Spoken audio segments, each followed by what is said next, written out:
오늘 하나님의 말씀은 로마서 2장 12절부터 24절까지 나오는 말씀입니다. 로마서 2장 12절로 24절까지 나오는 말씀입니다. 오늘 이 말씀은 우리 부천 온누리 교회를 담당하고 계시는 이기원 목사님께서 말씀을 선포해 주시겠습니다. 로마서 2장 12절로 24절까지 나오는 말씀입니다. 제가 먼저 12절의 말씀을 봉독하겠습니다. 율법 없이 죄 짓는 사람은 모두 율법 없이 멸망하고 율법 안에서 죄 짓는 사람은 모두 율법대로 심판을 받을 것이다. 하나님 앞에서는 율법을 듣는 사람이 의인이 아니라 오직 율법을 행하는 사람이 의롭다는 인정을 받을 것이다. 율법이 없는 이방 사람이 본성으로 율법의 일을 행한다면 비록 그에게는 율법이 없을지라도 자기 자신이 자기에게 율법이 됩니다. 이런 사람은 율법의 요구가 자기 마음에 기록되어 있음을 보여줍니다. 그들의 양심도 이것을 증거합니다. 그들의 생각이 서로 고발하고 변호하기도 합니다.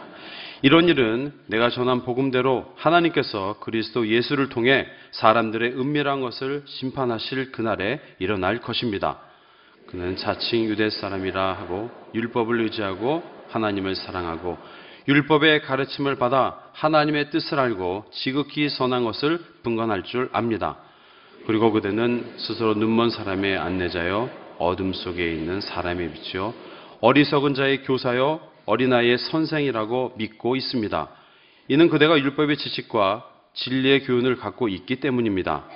그렇다면 남을 가르치는 그대가 왜 자신은 가르치지 않습니까? 도둑질하지 말라고 선포하는 그대가 왜 도둑질합니까? 간음하지 말라고 하는 그대가 왜 간음합니까? 우상이라면 질색하는 그대가 왜 신전 물건을 훔칩니까? 왜 율법을 어기고 하나님을 욕되기? 24절 함께 있습니다. 시작. 기록되기를 하나님의 이름이 너희로 인해 이방 사람 사이에서 모욕을 당하는구나라고 한 것과 같습니다. 아멘. 이재훈 목사님께서는 이 시간에 우리 지구촌 교회에서 특별 새벽 기도가 진행되는데요. 그곳에 초청을 받으셨습니다. 그래서 강단 교류 차원으로 1월 11일 날 수요일 날 새벽에는 또 지구촌 교회 담임 목사님이신 진재호 목사님께서 오셔서 또 말씀을 선포해 주시겠습니다. 이제 우리 부천 온누리 교회 담당이신 우리 이기원 목사님이 나오셔서 하나님의 생명된 말씀을 선포하시겠습니다.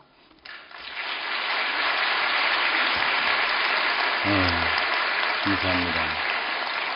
한번 같이 따라하겠습니다. 기도는 능력입니다. 기도는 기적입니다. 기도하면 다시 시작할 수 있습니다. 2012년 기도로 여러분들 다시 시작하는 한 해가 되시기를 주임으로 축원합니다. 제가 잠깐 기도하고 하나님의 말씀을 듣겠습니다. 하나님, 저희가 하나님 보좌 앞에 나와 무릎을 꿇고 기도하며 예배합니다. 하나님, 이 시간 말씀으로 우리를 채워 주시옵소서. 마음을 열고 하나님의 음성을 듣는 시간 되게 하여 주시옵소서. 예수 그리스도의 이름으로 기도하였습니다. 아멘. 요즘 우리 중학교에서 왕따 문제로 인해서 굉장히 큰 문제가 되고 있습니다. 많은 사람들이 집단적으로 학생들이 다른 학생을 따돌리고 괴롭히고 학대를 하는 것이죠. 심각한 사회 문제로 발전하고 있습니다. 그런데 가해 학생들을 취재하는 그러한 과정에서 왜 다른 학생을 학대를 하는지 괴롭히는지 물어보면 왜 그런 일들을 하는지 물어보면 질문을 하면 동일하게 이렇게 답변을 합니다. 그것이 나쁜 일인지 몰랐다고 하는 것이죠. 그것이 죄인지 몰랐다고 하는 것입니다. 그리고 뒤늦게 뉘우치는 것을 종종 볼 수가 있습니다. 여러분들, 그러나 가해를 받은 학생은 굉장히 정신적으로 육체적으로 학대를 당하고 그로 인한 고통이 굉장히 큰 것을 우리는 너무나 잘 알고 있습니다. 가해 학생들은 심심해서 장난삼아서 또는 자기의 분노를 표출하는 그러한 방법으로 왕따를 시키고 괴롭힐지를 모르지만 가해를 받는 학생은 우리가 상상할 수 없는 그 가정까지도 고통을 받는 것을 우리는 잘 알고 있죠. 그래서 플러신학교의 심리학 교수인 데일 라이언이라고 하는 박사는 이렇게 이야기합니다. 이 지구상에 10%만이 정상적인 삶을 살아가고 있다. 나머지 90%의 사람들은 중독과 학대의 문제와 외상의 문제로 고통을 당하고 있다라고 이야기합니다. 여러분들, 수많은 사람들이, 이 지구상의 수많은 사람들이 왜 그렇게 학대와 외상의 문제로 고통을 당하고 있는 것입니까? 그것은 본질적으로 그 안에 죄가 있기 때문입니다. 중학교에서 일어나는 일들을 보면 저는 청소년을 자녀로 둔 그런 부모의 입장에서 얼마나 가슴이 아픈 줄 모릅니다.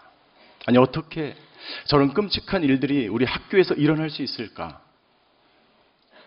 그러나 가만히 들여다보면요, 그것이 중학교, 학교 내의 문제만이 아니라 우리 전체 사회의 문제인 것을 우리는 너무나 잘 알고 있습니다. 신문지상을 통해서 우리는 많은 사람들이 구속을 당하고 유명 인사들이 구속을 당할 때마다 여러분들, 이 중학교에서 일어나는 사건과 그것은 별개의 문제가 아니라는 것을 우리는 너무나 잘 알고 있죠.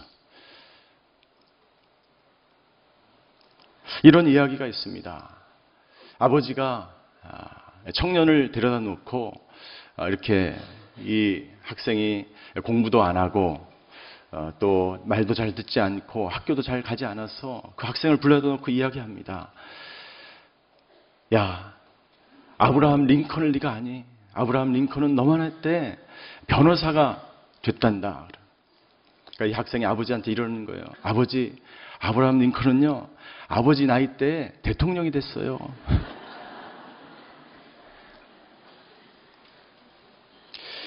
여러분들, 이 비유는요, 굉장히 시사하는 바가 크지 않습니까? 여러분들, 우리 사회, 우리 어른들의 그 문제가 우리 자녀들에 의해서 그대로 드러나는 것입니다. 이 사회의 문제는 무엇입니까? 죄의 불감증이 걸려있는 사회라고 하는 것입니다. 죄에 무감각한 사회라고 하는 것입니다. 그것이 우리 사회의 심각한 독보선처럼 번지고 있는 것이 문제이죠. 더 문제는 무엇입니까? 무엇이 죄인지 무엇이 죄가 아닌지를 분간하지 못하는 것입니다. 내가 다른 사람을 힘들게 하는 것이 얼마나 그 사람에게 고통이 되는지 분별이 되지 않는 것이죠. 우리 인간은 어쩔 수 없는 죄인이라는 자각이 없이는 이 사회의 문제도, 중학교의 문제도 해결이 될 수 없다는 것이죠. 여러분들, 이 세상의 모든 사람은 죄인입니다.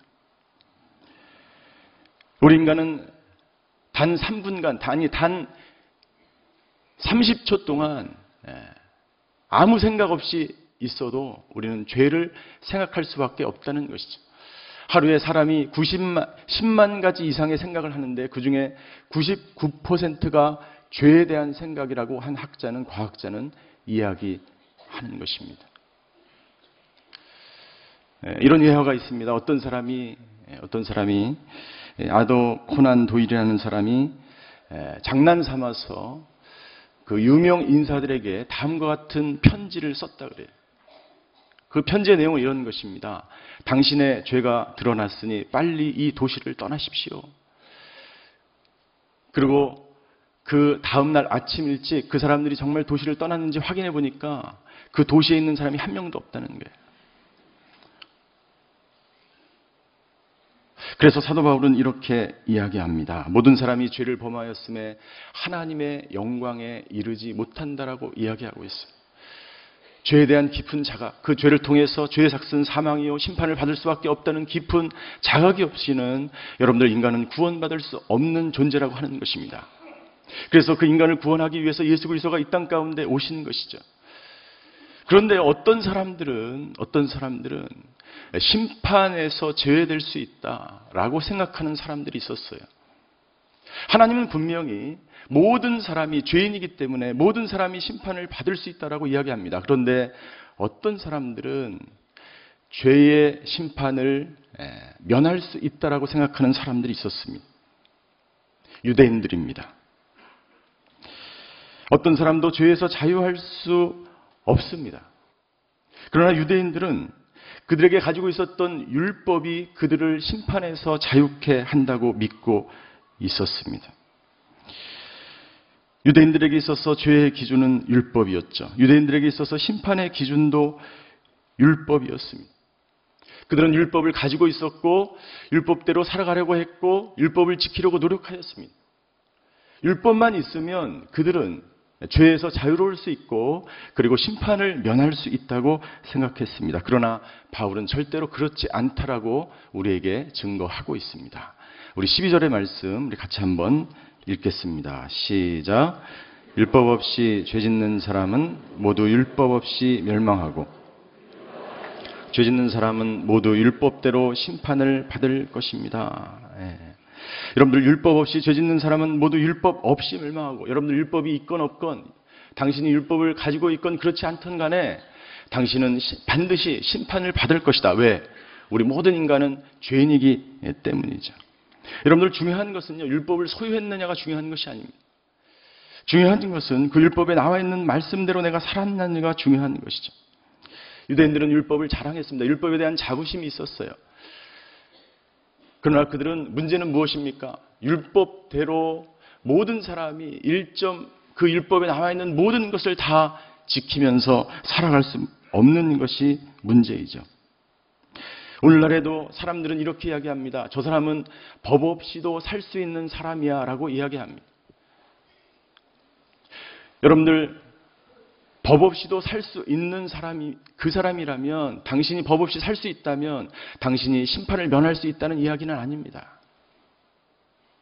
여러분들 이 세상에서 이야기하는 법은요, 결과를 가지고 일어나는 이야기를 하는 것입니다. 결과의 행위를 통해서 그 사람의 죄가 드러나면 그 사람은 법의 저촉을 받는 것이고 법의 심판을 받게 되겠죠. 그러나 죄를 짓지 않으면, 여러분들 죄가 드러나지 않으면, 결과적으로 그 행위에 문제가 없으면 여러분들 심판을 받지 않습니다. 그것이 법의 한계입니다. 여러분들 오늘 교회를 오시면서 많은 신호등이 있었는데 얼마나 많이 그 신호등을 잘 지키고 오셨어요. 법을 잘 지키셨습니까?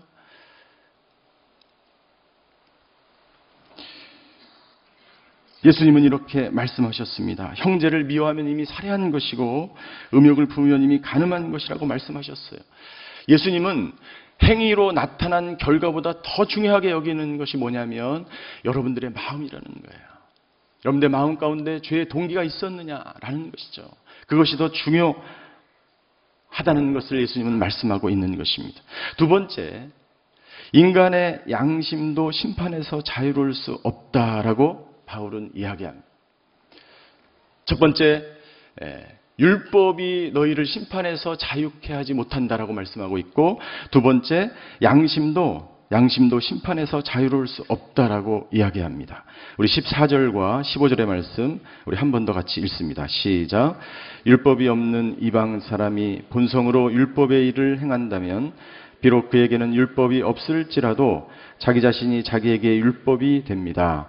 이런 사람은 율법의 요구가 자기 마음에 기록되어 있음을 보여줍니다. 그들의 양심도 이것을 증거합니다. 그들의 생각이 서로 고발하기도 하고 변호하기도 합니다. 사람들에게 하나님께서 양심을 주셨어요. 양심은 굉장히 선하고 좋은 것입니다. 양심은 어떻게 보면 율법보다도 더 고상한 법일 수 있습니다.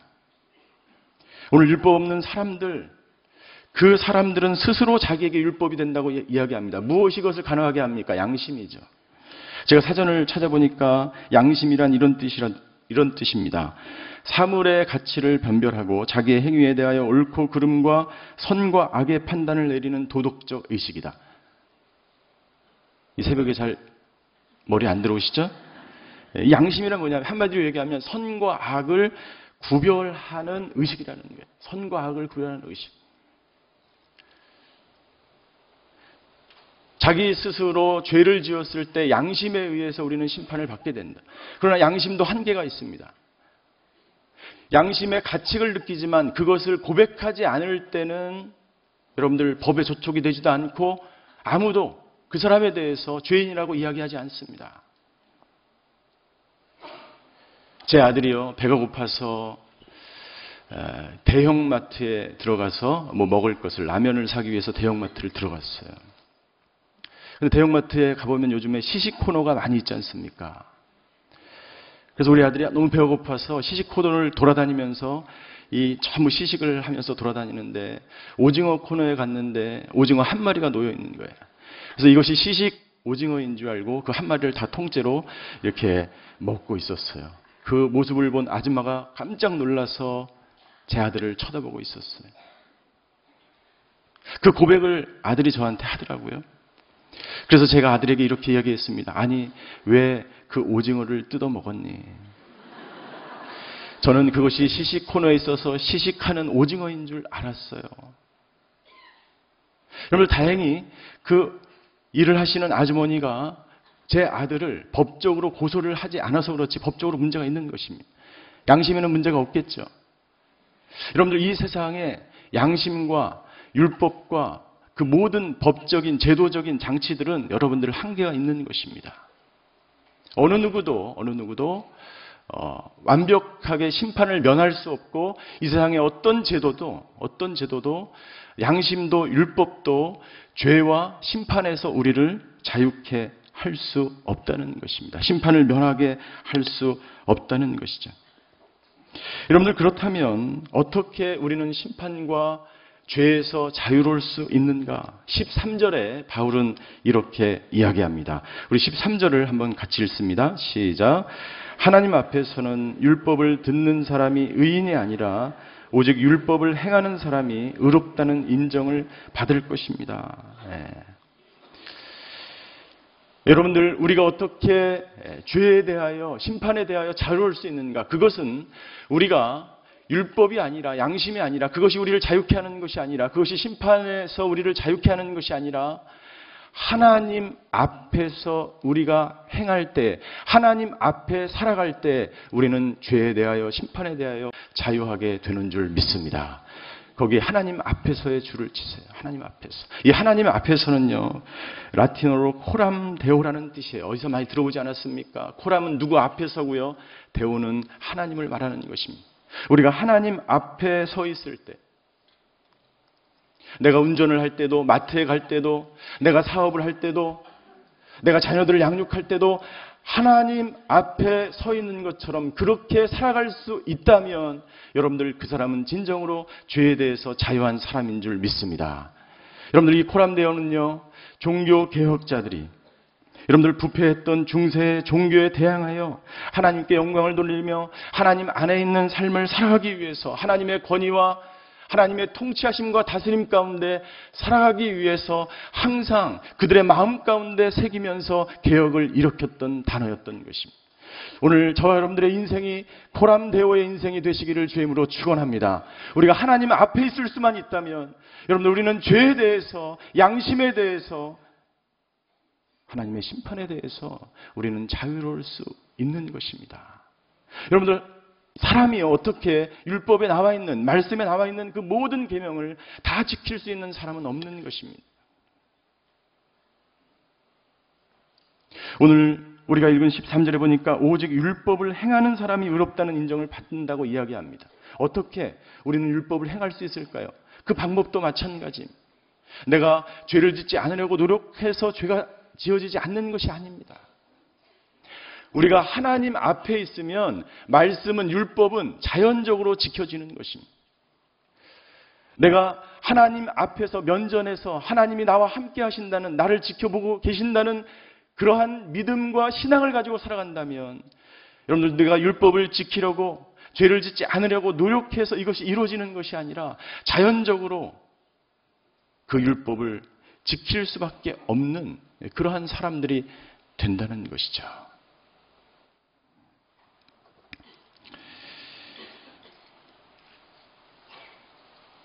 우리는 하나님 앞에서 서 있는, 하나님의 면전 앞에서 살아가는, 하나님의 그 통치하심과 하나님의 은혜 가운데 하나님이 내 앞에 바로 계신다는 그러한 삶으로 이 땅을 살아갈 때 여러분들, 우리는 모든 양심과 율법으로부터 자유한 인간이 될 수 있다고 하는 것입니다. 여러분들, 이 세상에 드러나지 않을 죄가 없습니다. 오늘 16절에 보니까 모든 은밀한 죄까지도 하나님은 심판하신다고 말씀하고 있어요. 하나님은 당신의 동기를, 당신의 생각을, 당신의 마음을, 당신의 은밀한 깊은 곳까지도 하나님은 알고 계신 분이십니다. 그런데 문제는 무엇입니까? 여러분들, 우리가 하나님 앞에서 살아가는 것처럼 살지만 실제적으로 그렇게 살지 못하는 모습을 우리 가운데서 많이 발견한다는 거예요. 그것을 우리는 종교인이라고 이야기합니다. 명목적인 그리스도인이라고 이야기합니다. 그래서 우리는 유대인들을 가식적이다, 표면적인 믿음이다, 외식적인 신앙이다고 이야기합니다. 이것을 현대말로 이야기하면, 요즘 말로 이야기하면 종교인을 말하는 거예요. 유대인의 특징은 무엇입니까? 거리에 서서 기도하지만 진정으로 하나님과의 만남이 없는 교제를 하는 거예요. 손을 들고 예배를 드리지만 하나님의 깊은 교제가 없는 예배이죠. 그것은 하나님 앞에서 예배를 드리지만 하나님 앞에 있는 삶을 살아가지 않는 것입니다.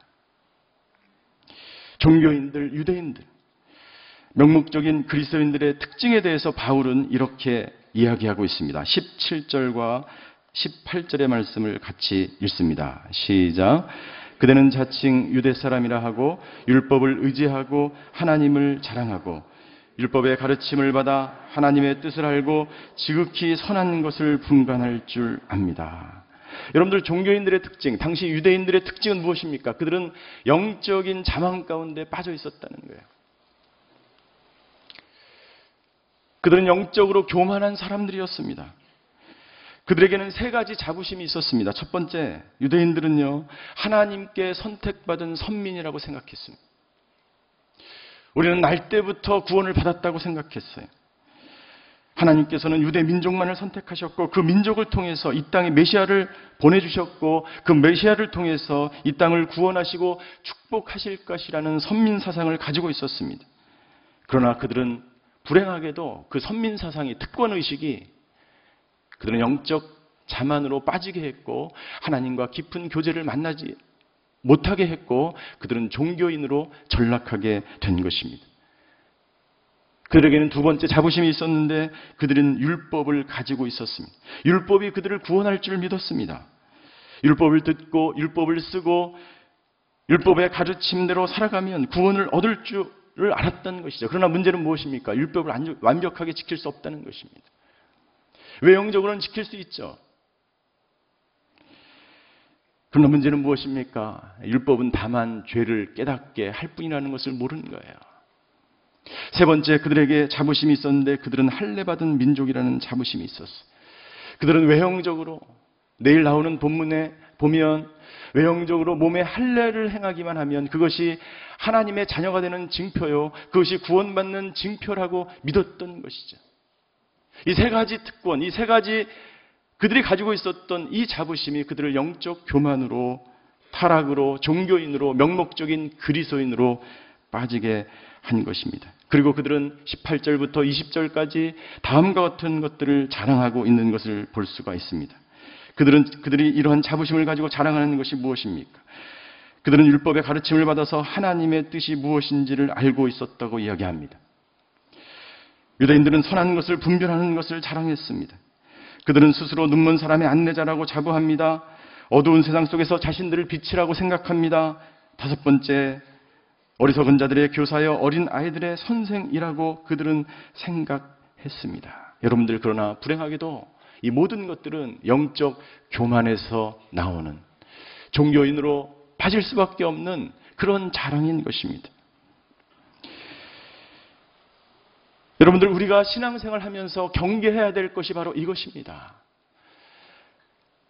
우리가 날 때부터 모태신앙이었고 날 때부터 믿음을 가지고 있었고 내가 집사고 장로고 내가 목사고 그런 영적 교만이 저와 여러분들을 종교인으로, 단순히 예배드리는 사람으로, 단순히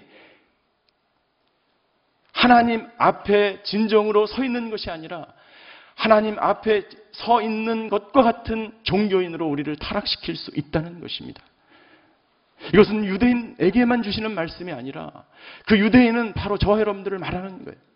우리가 영적으로 교만하게 되면 우리도 언제든지 표면적인 믿음을 가지고 있었던 유대인들처럼 하나님께 거룩하게 예배드리고 기도는 하지만 하나님을 만나지 못하는 종교인으로 타락할 수 있다는 것을 하나님은 우리에게 말씀해 주고 있는 것입니다.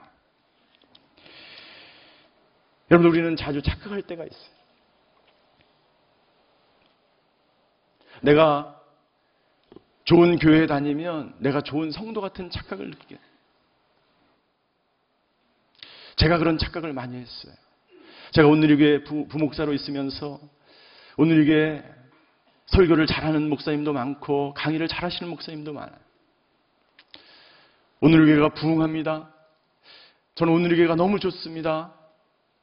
그런데요, 제 실력이 온누리교회만큼 따라가지 못하는 거예요. 여러분들, 많은 목사들이 착각하는 것 중에 하나가 뭐냐면요, 온누리교회에 있으면 그냥 자동적으로 강의도 잘하고 설교를 잘하는 걸로 착각하게 돼요. 모든 사람이 다 그렇지는 않을 거예요. 저는 그렇더라고요. 제가 그 착각에서 빠져나오는데 시간이 굉장히 많이 걸렸습니다. 여러분들이 정말 좋은 교회, 온누리교회 다니고 계십니까? 여러분들, 내가 어디에 있는 것, 어디에 소속되어 있는 것이 중요한 것이 아니에요. 내가 하나님 앞에 있는 것이 중요한 것인 줄 믿습니다.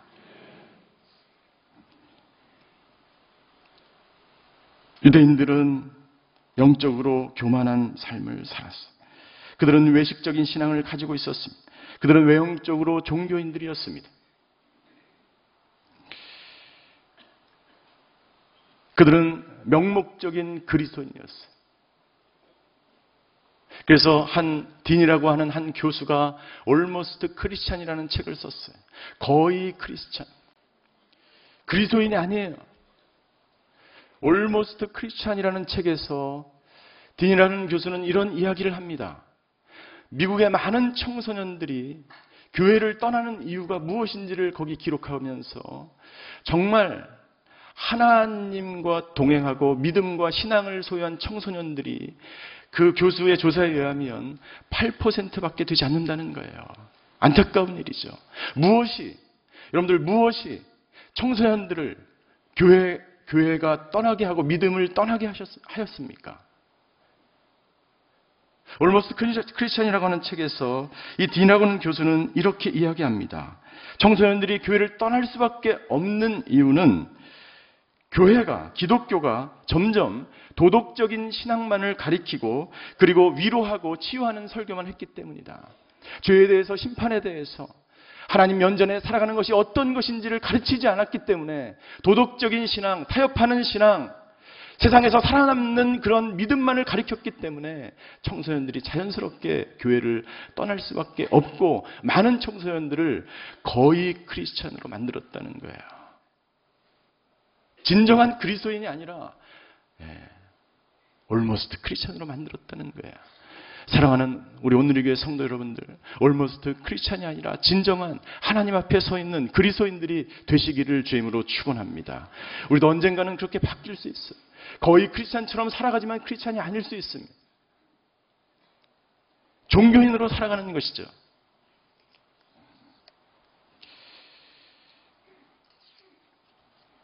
두 번째, 유대인들은 다른 사람의 잘못을 지적하는 데는 열심이었지만 자신을 가르치는 데는 소홀하였습니다. 다른 사람들의 잘못을 지적하고 훈계하고 지시하는 데는 그들이 열심이었지만 자기 자신을 향하여는 가르치지 않았다는 거예요.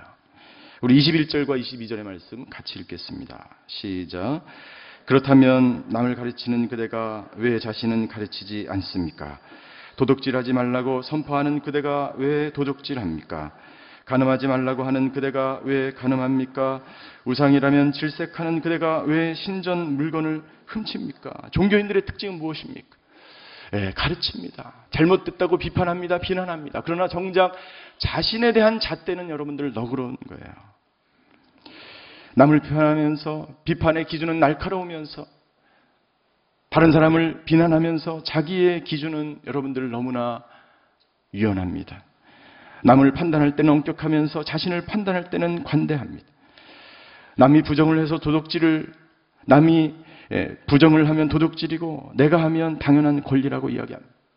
다른 사람이 세금을 안 내면 탈세라고 말하면서 내가 세금을 안 내면 절세라고 이야기합니다. 다른 종교를 믿는 사람들은 우상 숭배자라고 하면서 왜? 탐심이 우상 숭배라고 하나님은 분명히 말씀하시는데 그 탐심의 죄는 왜 회개하지 않는가?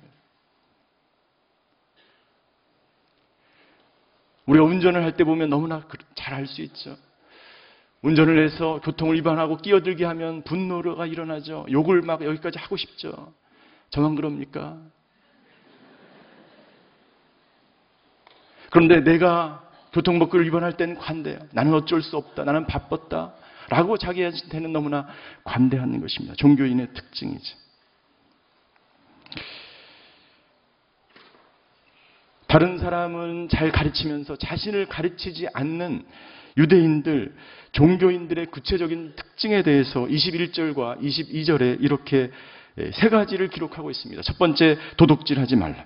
왜 도둑질을 하느냐? 도둑질하지 말라고 이야기하는 너희가 왜 도둑질을 하느냐? 간음하지 말라고 하는 너희가 왜 간음을 하느냐? 우상숭배하지 말라고 하는 너희가 왜 간음하느냐라고 말씀하고 있습니다. 유대인들은 도둑질하지 말라는 계명을 8계명에 집어넣고 그것을 지키라고 이방인들에게, 다른 사람들에게 이야기합니다. 여러분들 도둑질하지 말라 이야기를 들을 때 여러분들 어떤 느낌이 드십니까? 아, 나는 그 계명에 대해서는 자유해. 나는 도둑질을 거의 해본 적이 없어라고 이야기하는 사람이 있을지 모르겠어요. 그러나 몽고메리 보이스라고 하는 사람은 이렇게 이야기합니다. 당신이 직장에서 능력이 있는 대로 최선을 다하지 않을 때, 그리고 당신이 휴식 시간을 너무 많이 가질 때, 그리고 당신이 일찍 퇴근할 때 당신은 고용주의 것을 도둑질한 것이다 라고 이야기합니다. 당신이 회사의 물건을 낭비하거나 업무 시간에 개인의 일을 본다면 그것도 도둑질이다. 당신이 물건을 팔 때 제값을 받지 않고 올려서 받으면 그것도 도둑질이다. 피고용인들이 일한 만큼 급료를 주지 않는다면 그것은 피고용인들의 것을 도둑질한 것이다. 우리의 재능과 시간과 돈을 낭비한다면 그것은 우리 자신의 것을 도둑질한 것이다 라고 말할 수 있는 거예요. 여러분들, 이 말씀은 얼마나 엄격합니까?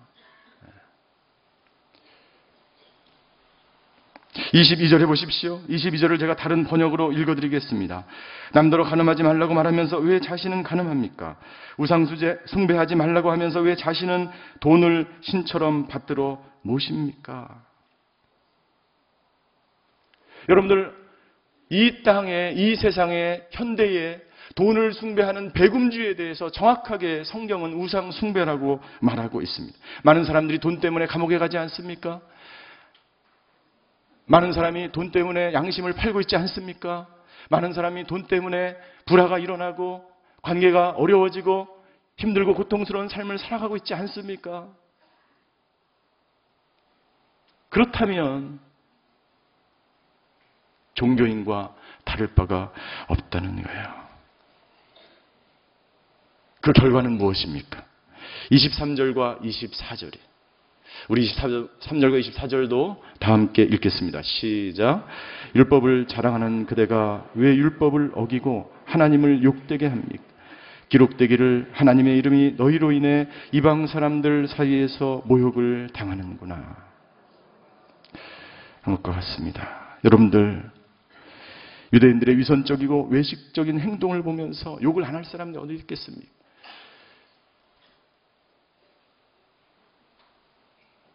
선민이고 택한 백성이고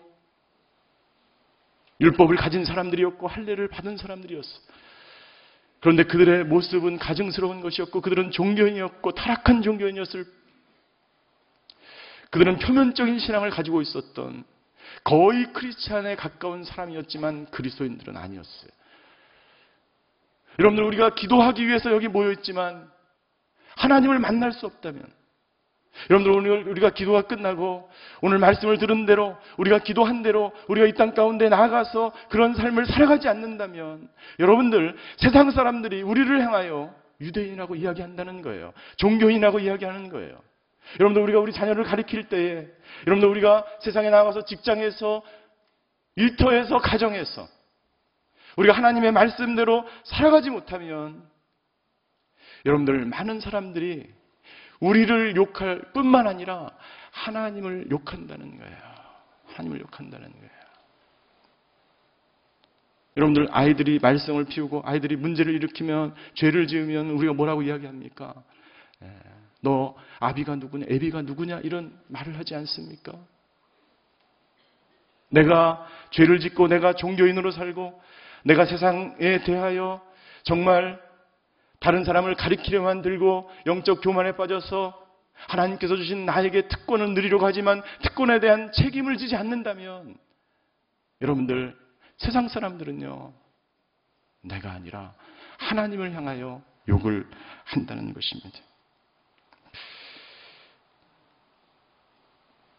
제가 아주 오래전에 용평에서 DTS 훈련을 받았습니다. 3개월 동안의 훈련을 받고 그리스도의 제자가 되기 위해서 그리스도인이 되기 위해서 열심히 훈련을 받았습니다. 그때 한 20명에서 30명의 학생들이 훈련을 받고 이제 방글라데시로 아울리치를 떠났어요. 그때 저는 간사였습니다. 복음을 증거하기 위해서 방글라데시로 버스를 대절해서 이렇게 이동을 했는데 강이 후구리 강이라고 하는 그 강이 나왔어요. 그래서 우리는 버스에 탄 채로 이동을 했습니다. 그 배에 버스가 들어갔고 우리는 버스에 탄 채로 그 강줄기를 따라서 가고 있었어요. 많은 방글라데시 사람들이 그때만 해도 외국인을 본 적이 별로 없는 거예요. 그래서 우리 새까맣게 우리 버스 주위에 모여들었어요. 구경하기 위해서. 우리는 버스 안에 있었고 시간이 좀 지났어요. 30분, 40분 지났는데 갑자기 우리 훈련생 남자 두 분이 주먹질을 하고 싸우는 거예요. 한 사람이 눈이 이렇게 시퍼렇게 멍들었어요. 저는 굉장히 수치스러웠어요. 이 배에서 내리면 이 배가 끝나면 그 너머에서 우리는 예수님을 증거하고 전도하러 다닐 텐데 저 방글라데시 사람들이 우리를 향하여 뭐라고 이야기할까?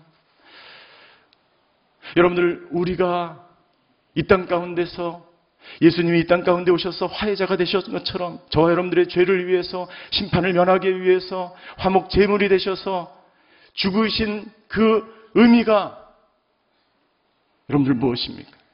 우리가 이 땅에 나가서 우는 자들과 함께 울고 웃는 자들과 함께 기뻐하지 않는다면 여러분들 우리가 그리스도인으로서 정말 명목적인 그리스도인이 아니라 거의 그리스도인이 된 것처럼 종교인으로 살아가는 것이 아니라 정말 우리가 하나님 앞에 서 있는 그러한 코람데오의 삶을 살아가지 않는다면 나의 삶과 나의 행동을 통해서 하나님이 욕을 먹는 결과를 맞이하게 된다는 거예요. 사랑하는 오늘교회 성도 여러분, 오늘 하나님 앞에서 서 있는 인생이 되시기를 주임으로 축원합니다. 여러분들 영적 교만에 빠지지 않고 날마다 하나님 앞에서 자기를 점검하시는 저와 여러분들이 되시기를 주임으로 축원합니다. 여러분들 다른 사람을 가리키려 하지 말고 자기 자신을 가리키는 저와 여러분들이 되시기를 주임으로 축원합니다. 기도하시겠습니다.